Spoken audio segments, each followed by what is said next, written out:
there. Cleaned it up a little bit the best I can. I'm gonna power wash it up for you this weekend, but there's a good little close-up of it. The worst of it. It can be pushed back down in there, as you can see. Push it back down. So hopefully we can tack that on there like that. Make this thing last a little bit longer. So there's the John Deere all put back together.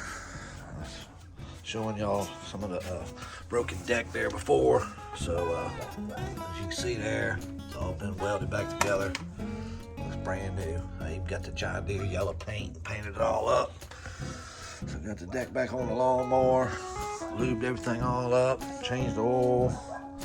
So it's ready to go for the season. I've already run it once and sucked up a bunch of leaves and debris and stuff in the yard from the winter, but yeah, it's ready to go. Always leave a little trickle charger on it. Try to save them batteries, make them last a little longer.